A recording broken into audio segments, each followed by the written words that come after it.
Oi pessoal, eu sou o professor Zépica e hoje a gente vai conversar sobre pesquisa de marketing. Vem comigo. Sobre o que a gente vai conversar hoje? Aqui o início da aula, né, Anakin?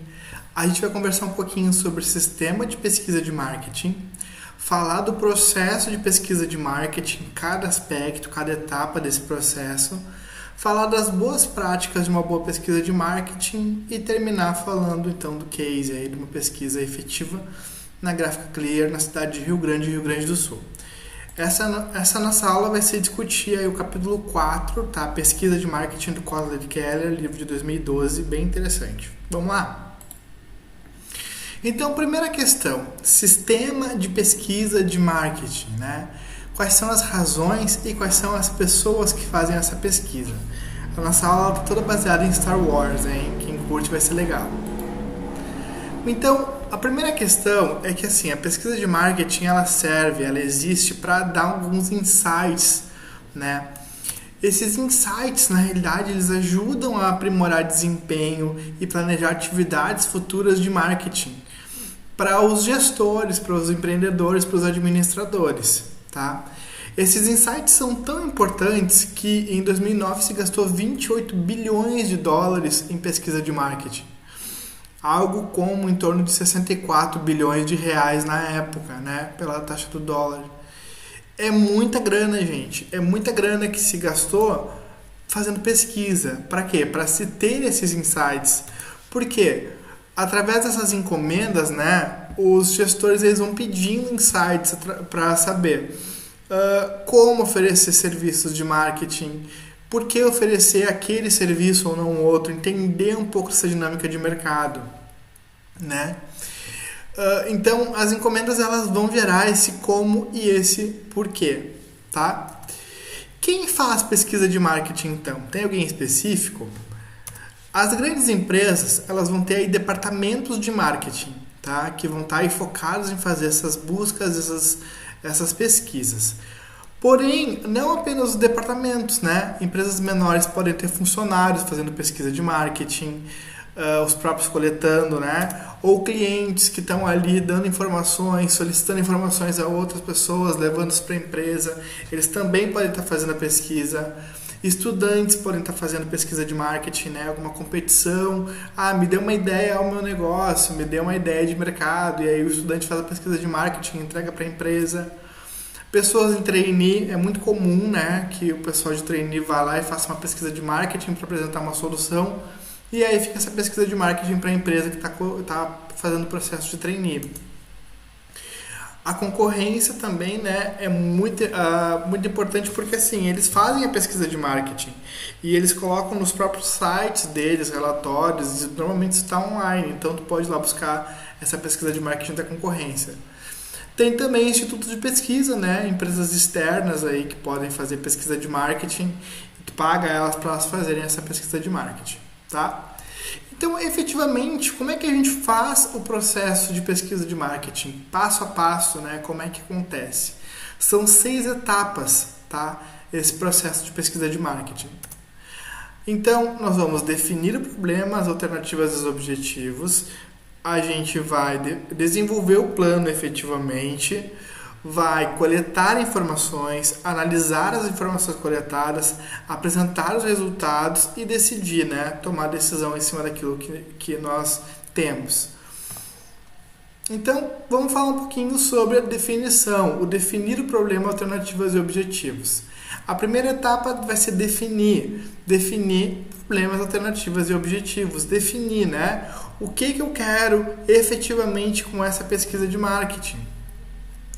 E aí, gente, é muito importante quando a gente vai fazer a definição das alternativas, do problema e também dos objetivos, que a gente faça a gente pondere, né? Faço aí uma definição de problema restrito demais ou mais, faço muito grande, faço muito genérico. Olha só, vamos dar um exemplo que a gente tem aí uma pesquisa que aconteceu em 2009, se colocava ou não colocava internet nos aviões, tá? Para os consumidores. E aí, então, se eu coloco isso muito restrito, eu vou pesquisar muito especificamente, né? Vou pesquisar, coloco internet nos aviões para os executivos que fazem o voo Pelotas-Porto Alegre toda semana? Está muito restrito, né? Essa pergunta ela vai me responder uma coisa muito específica que eu não vou conseguir usar esse dado. Se eu coloco um problema muito genérico do tipo, o que os consumidores pensam sobre ter internet dentro do voo? Fica muito genérico. E aí eu não consigo ter informações específicas.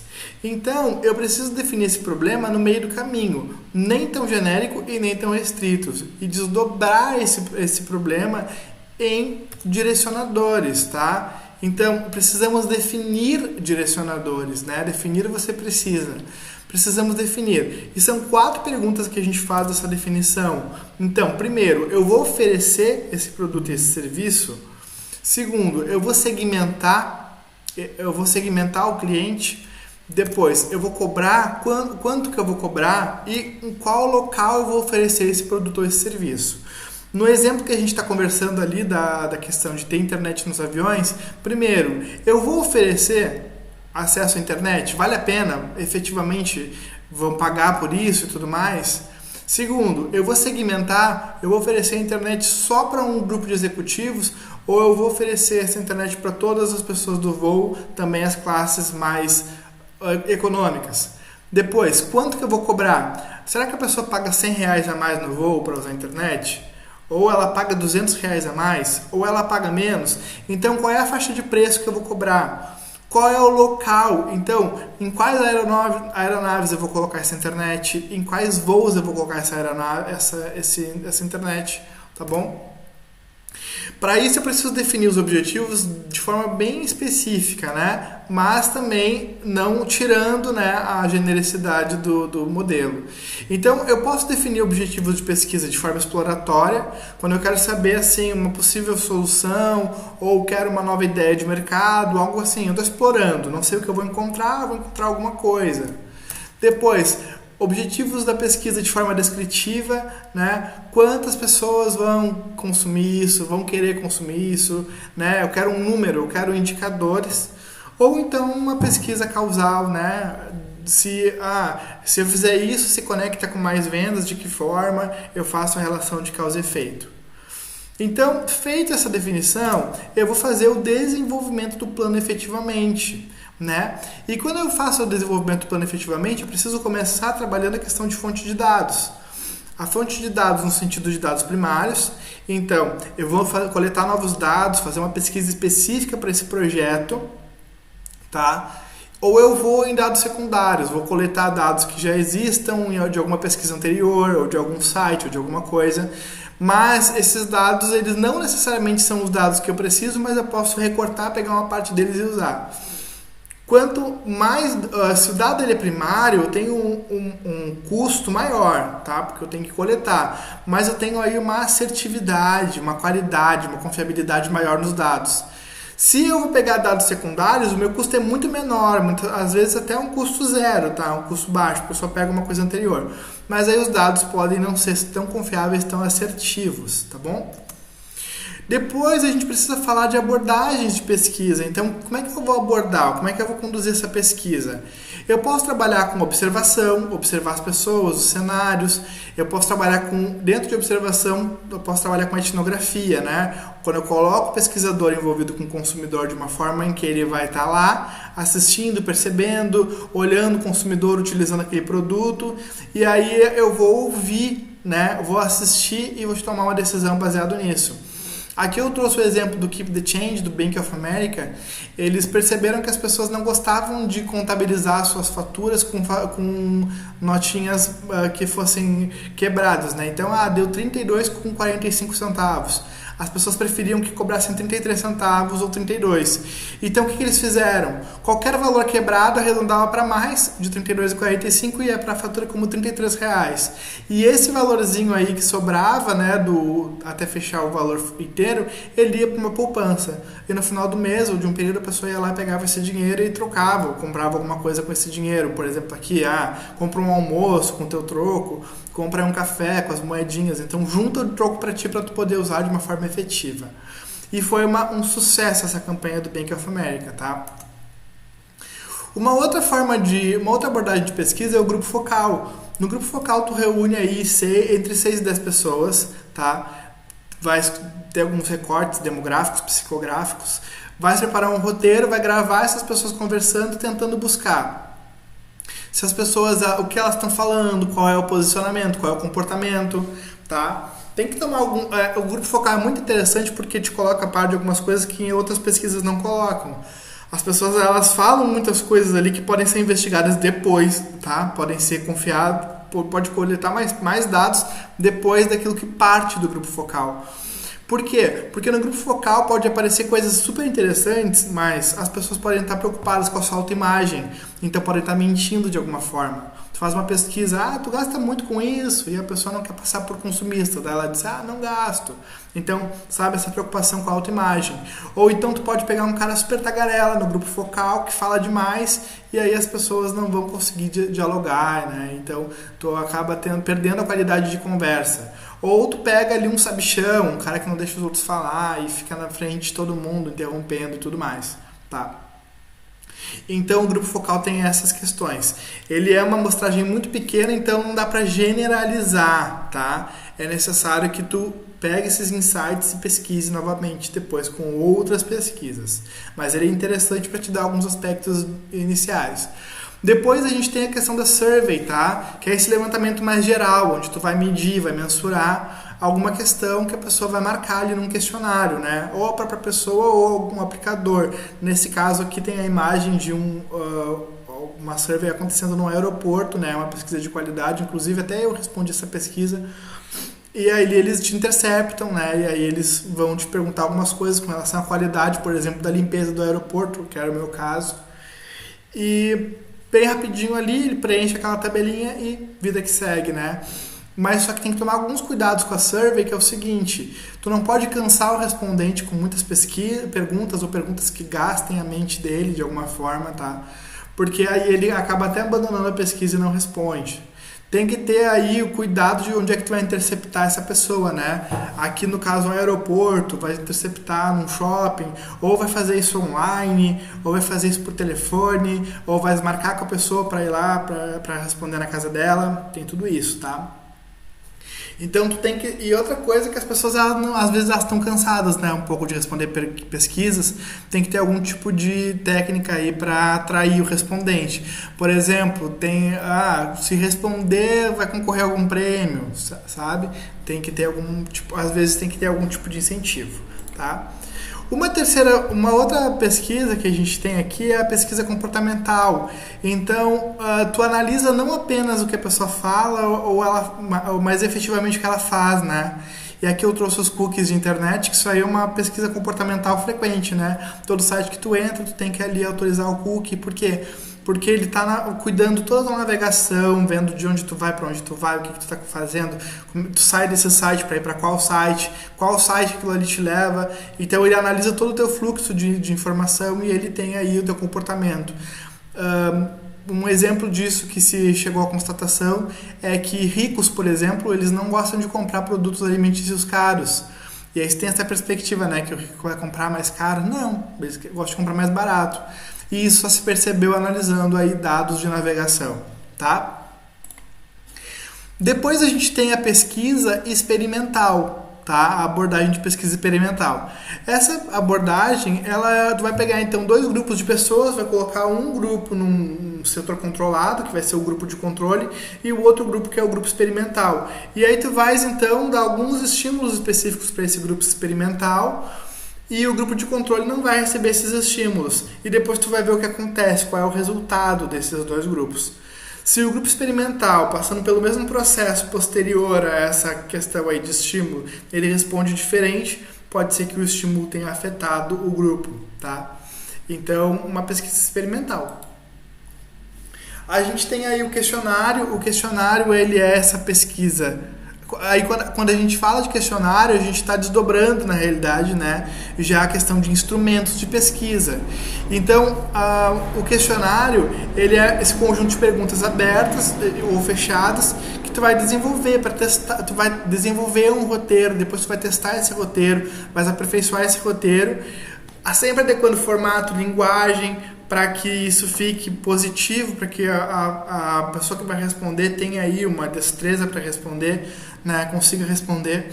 Se tu coloca perguntas fechadas, tu tem respostas mais fáceis de serem tabuladas, de serem analisadas, mas tu tem uma profundidade menor, porém tu vai ter uma confiabilidade maior desses dados, tá? Se tu coloca perguntas abertas no teu questionário, tu vai ter uma profundidade muito maior no que a pessoa responde, mas tu vai ter uma dificuldade maior de tabular esses dados, organizar, analisar e também de dar essa confiabilidade, né? Porque são amostras menores e respostas individuais, tá? Quanto mais tu quer profundidade, mais tu vai em perguntas abertas.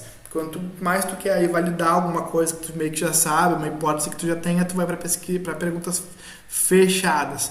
Uma outra questão do questionário que é muito importante destacar é não usar aí negações, tá? Falar assim, você não usa tal coisa, isso aí a pessoa não compreende corretamente. É melhor perguntar, você nunca usa tal coisa? Você sempre usa tal coisa?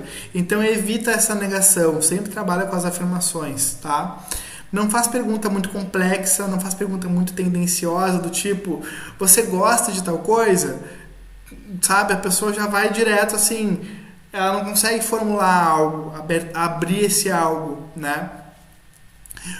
Outra coisa do questionário é tu sempre olhar para colocar questões sensíveis, né? Por exemplo, se tu for trabalhar com questões sensíveis, qual é o teu salário? As pessoas não gostam de responder qual é o salário. Então, qual é a tua faixa salarial? E aí a pessoa pode escolher entre as faixas salariais qual é o dela, tá? Então, do questionário, e sempre inclui o outros, né? Quando a pessoa vai lá e, não é esse, nem esse, nem esse, é outros. E aí a pessoa pode responder. Tu vai ter uma informação melhor ali, tá bom? Um outro formato de pesquisa é a pesquisa qualitativa. A pesquisa qualitativa tu vai ver ações, reações dos consumidores e não necessariamente o que eles dizem, tá? Na pesquisa qualitativa os consumidores eles tendem a ficar mais à vontade, eles falam um pouco mais deles de uma forma indireta e te revelam mais. Alguns exemplos, tá, de pesquisa qualitativa. A gente vai ter aí pesquisa qualitativa de associação de palavras, quando tu pede para a pessoa associar palavras, né? O que te vem à mente quando eu te pergunto tal coisa? O que te vem à mente quando eu falo Coca-Cola? Aí a pessoa vai dizer, sede, por exemplo, né? Uma associação. Ou uma técnica projetiva. Tu coloca ali uma historinha para a pessoa de balõezinhos e a pessoa vai lá e preenche o que podem estar conversando ali. E aí tu vê o que a marca está estimulando na cabeça do consumidor, que diálogo aquela marca suscita. Ou a personificação, né? Vai perguntar, se essa marca fosse uma pessoa, como ela seria, o que ela faria, onde ela moraria, o que ela ia vestir, o que ela ia conversar. E aí tu tens aí como que a marca se comporta na mente do teu consumidor, tá? Essa pesquisa ela é bem interessante, mas tu tem que tomar cuidado também com algumas coisas muito diferentes que apareçam nela, porque podem ser algumas interpretações específicas ou daquele próprio pesquisador ou da própria comportamento de uma pessoa só. Então, se te dá uma hipótese legal, tu tem que testar de alguma outra forma depois, tá? Depois a gente tem instrumentos mecânicos. O primeiro deles é o galvanômetro. Olha só o que ele faz. O que aconteceu aqui? Eu te dou um estímulo positivo, que é um gatinho fofinho, né? E depois eu te apresento uma logomarca de alguma organização. E aí eu te pergunto, o que tu tá percebendo, né? Qual é a percepção rápida que eu te dei a partir da marca? Por quê? Porque a mente está aberta para aquilo que ela está olhando na tela e de repente troca rapidamente. Quando troca rapidamente, tu consegue medir através do galvanômetro a intensidade elétrica da pessoa pensando, né? E aí tu pega se aquela emoção vai ser uma emoção feliz, uma emoção triste, uma emoção desconfortável, o que causa pela questão de passar do gatinho para a logomarca. O gatinho foi um exemplo, né? Se for uma criança pode usar uma imagem de sorvete, enfim, aí tu vai criando de acordo com o teu público, tá? Um outro instrumento mecânico que nós temos é esse, percebeu? Ali eu coloquei a imagem da Jequiti, que nem o SBT faz, né? Que coloca e tira. Que isso aí é analisado pelo taquistoscópio, tá? Esse instrumento, o que acontece? Ele te dá um lance rápido de uma imagem, tá? Ele joga a imagem e tira a imagem. E assim que ele joga a imagem, ele tira a imagem, ele me pergunta: o que tu viu? O que ficou na tua mente? E aí tu consegue destacar alguns pontos específicos daquilo ali, o que é memorável, vai direto para tua mente, o que não é tu já retira, tá? Então, o taxoscópio ele vai avaliar memória, lembrança, né? Depois a gente tem também a questão de câmara ocular. A câmara ocular ela vai analisar completamente o fluxo que tu faz com o teu olho, né? O que tu percebe, o que tu vê primeiro, no que tu te detém quando tu tá observando. Então tu vai colocar um site para a pessoa vai olhar primeiro aqui, depois ela vai... O que ela olhou depois que ela olhou a entrada, onde ela navegou, onde é que ela ficou mais tempo olhando, qual parte da tela chamou mais atenção. E aí então essa câmera ocular ela vai te dando um direcionamento aí de como se comunicar com o teu cliente, tá? Falando de instrumento de pesquisa, a gente parte para a questão de planos de amostragem, tá? Então, planos de amostragem, a gente tem primeiro a perspectiva de analisar quem, quanto e como. Quando a gente analisa quem, a gente está analisando qual é a unidade, quais são as pessoas para quem eu vou desenvolver, com quem eu vou desenvolver essa pesquisa. Então, por exemplo, né, o caso lá do avião com a internet. Quem são essas pessoas? Eu vou pesquisar apenas os executivos, que é o meu público-alvo, ou eu vou estender essa pesquisa, por exemplo, para os turistas? Então eu tenho que definir qual é o meu público, ou ele mais genérico, ou ele mais restrito.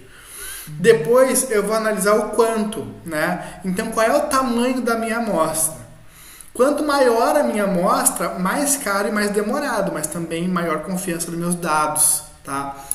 Alguns estatísticos dizem que a amostra com 1% da população, se tu seguir um procedimento super adequado, né, passo a passo como tem que ser, tu tens um grau de confiabilidade aceitável para tomada de decisão, tá? Estatística.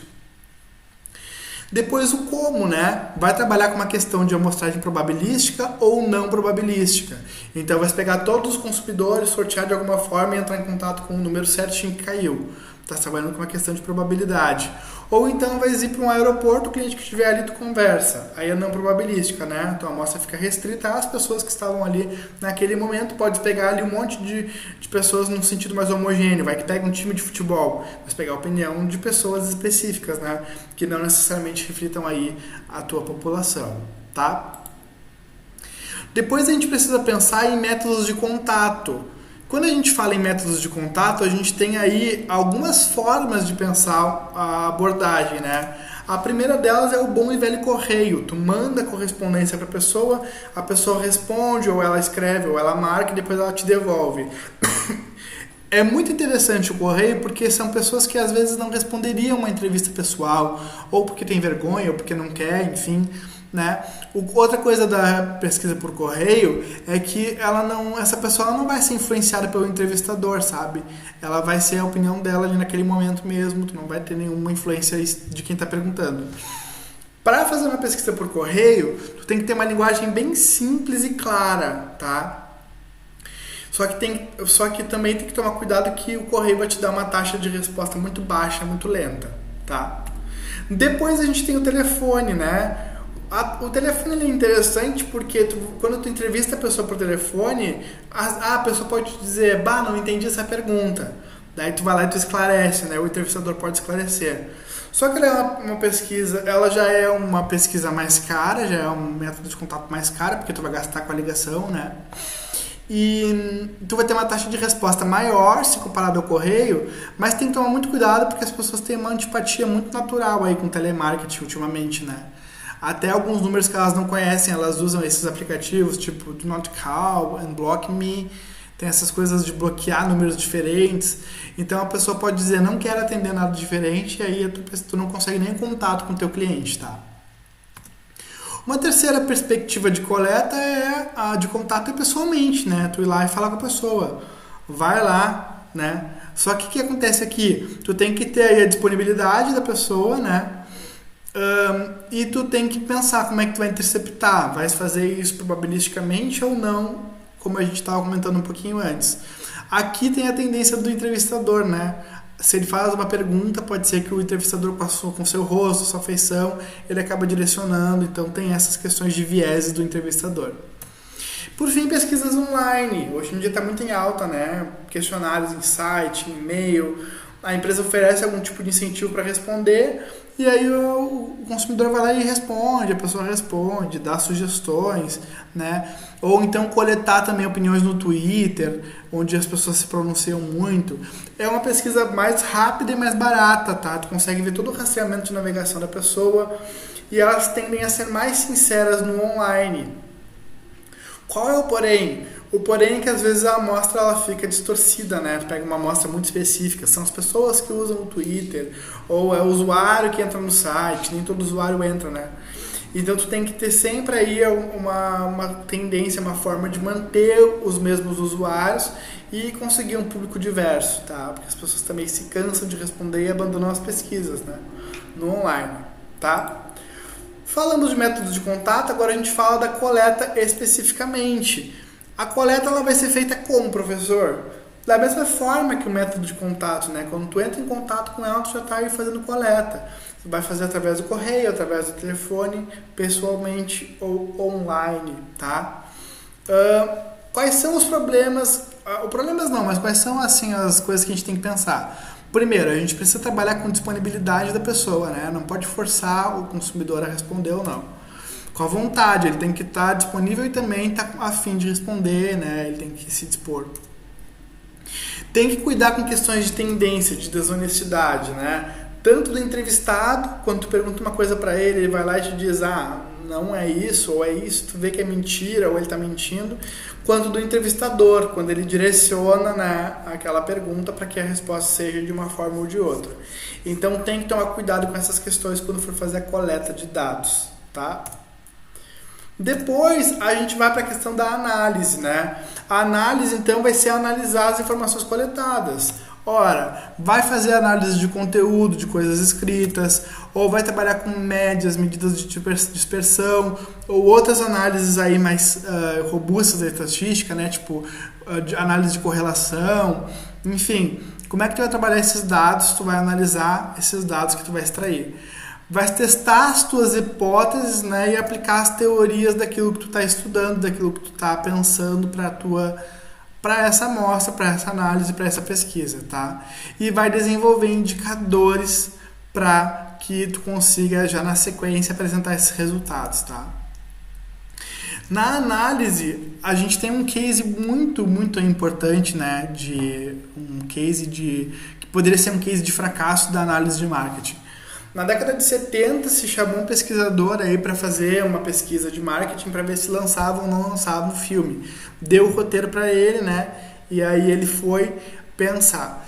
E era um filme de ficção científica, tá? E aí, só que na década de 70 nos Estados Unidos, a gente teve o escândalo Watergate, que foi onde o Nixon, né, o presidente Nixon foi lá e colocou infiltrados, né, na sede do outro governo, roubou dados. E aí isso tirou um pouco da confiança das pessoas com o governo. Além disso, as pessoas não queriam saber de nada que envolvesse guerra, né? As pessoas não queriam saber, estavam cansadas ali do pós-guerra do Vietnã, né? Muitos protestos, 20 anos de guerra, né? 55, 75, e as pessoas estavam extremamente cansadas. Qual era o filme? O filme era Star Wars, Guerra nas Estrelas. Aí então o pesquisador chegou aí e deu a informação. Olha, as pessoas não querem ver nada de ficção científica, elas preferem ver coisas que envolvam realidade, porque elas estão cansadas aí de ser enganadas de alguma forma, né? De coisas que não existam, como o caso do Nixon. Então as pessoas querem ver realidades, querem ver coisas efetivas do mundo real. E se colocar o nome guerra então no título aí sim que o filme não vai dar certo. Moral da história foi que o pesquisador pegou e disse, não produz então Guerra nas Estrelas, Jornada Star Wars, que vai dar problema. Gente, por fim, né, ele analisou tudo errado, tá? Aí ele disse que o filme seria um fracasso. O filme Star Wars, o episódio 4, que foi o episódio, né, lançado em 77, o primeiro deles, ele foi um filme que faturou, é um dos filmes mais assistidos na história do cinema e é um dos filmes aí que tem uma rentabilidade gigantesca. Só em produtos licenciados passa dos 30 bilhões em vendas. Ora, como é que uma pesquisa de mercado deu um resultado tão esquisito, né? Uma decisão tão esquisita? Muito simples. Esse pesquisador, ele tinha informações na mão que as pessoas não querem ser enganadas, estão cansadas, e as pessoas não querem nada que envolva guerra, isso aí é um estresse para eles querem ver outras coisas. E aí viu um filme, Guerra nas Estrelas, se passando numa ficção, e disse as pessoas não vão querer. Mas esqueceu de pegar aí que o filme de Star Wars é uma história sobre amor, conflito, perda, redenção, justamente aquilo que as pessoas queriam assistir. Percebe? Era o momento de vida delas, era ver a questão de conflito, né, da política, então querendo ver resoluções. As pessoas estavam perdendo, muitas pessoas no Vietnã, então a questão de se redimir dessas perdas, de avançar, de se superar, era justamente o que Star Wars entregava para essas pessoas nesse momento. Então, o que aconteceu aqui? O pesquisador, ele teve informações, ele teve dados, mas ele não conseguiu analisar isso adequadamente, ele não conseguiu perceber a nuance. Então esse é o papel do analista de marketing, né?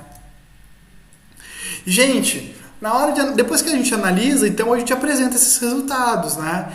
Como é que a gente apresenta? Tem que apresentar as conclusões de forma relevante, né? O que é relevante da tua pesquisa? De forma compreensível e relevante, né? Então, tu tem que apresentar de uma forma que as pessoas compreendam, que tenha a relevância que tu está apresentando. Pegar os dados e as informações e transformar esses dados em oportunidades e recomendações. No case ali do Star Wars, a pessoa pegou dados e informações e transformou em uma recomendação negativa. Poderia ter transformado numa oportunidade, tá bom? Depois, então, a questão de tomada de decisão, onde tu vai decidir, né? Vai reunir as pessoas ali e as pessoas da empresa e vai decidir. Então, tu vai ponderar sobre as evidências que a pesquisa de marketing está te entregando.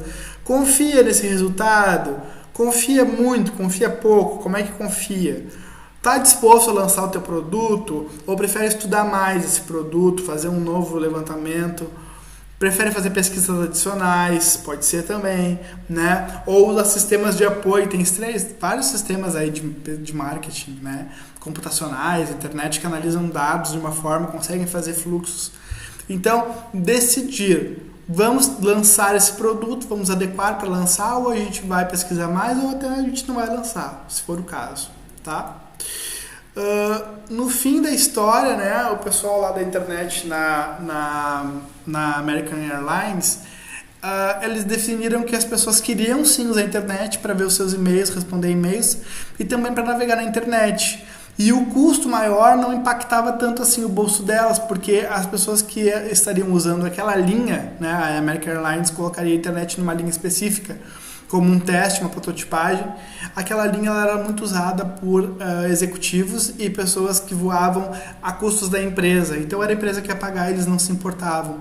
E aí a American Airlines lançou a internet no voo e foi pioneira no serviço. Hoje vários aviões, vários voos, até no Brasil já, tu entra e tu tem acesso à internet, tá? Então ela foi pioneira e foi aí líder de mercado por um baita tempo, tá? Gente, falamos do processo, vamos falar das boas práticas na pesquisa de marketing, tá? E aí, então, o Kotler e o Keller vão trazer 7 características de boas práticas. A primeira delas é o método científico, né? Que Descartes vai apresentar essa coisa cartesiana, né? Fazer a observação cuidadosa, formular hipóteses, depois predizer aí os debates predizer aí o que tu acha que vai acontecer, ir lá e testar e ver o que acontece, tá? Uma segunda característica de boa pesquisa em marketing é a questão de criatividade, tá? Então, a Cheetos estava se reposicionando no mercado e queria saber como é que a marca dela impactava a mente do consumidor. O que ela fez? Ela foi coletar dados, mas colocou esses pesquisadores vestidos de Cheetah, né? Que é o personagem. E aí, então, eles perceberam que as pessoas adoravam a forma do boneco se mexer e se escrever, né? O que acontece? A marca se reposicionou com essa jogada, assim, malandra da personagem, né? E aí Cheetos se reposicionou no mercado. Tudo por quê? Por causa da criatividade. E as pessoas estavam cansadas já de consumir o produto. Se tivesse feito uma pesquisa ali, né, de questionário pura na rua, não teria dado tão certo, acredito. tá? Depois analisar isso e fazer essa pesquisa por métodos múltiplos, tá? Então, não depender de apenas um método. Vai usar 2, 3 métodos, garantir a confiabilidade, né? Pode fazer aí um grupo focal, depois fazer aí uma survey, por exemplo, e para confirmar o que foi feito no grupo focal, um exemplo. Fazer a interdependência entre modelos e dados. Então, ter uma teoria, ter um modelo do que tu pretende analisar, coletar esses dados e ver se aquilo ali está batendo ou não, né?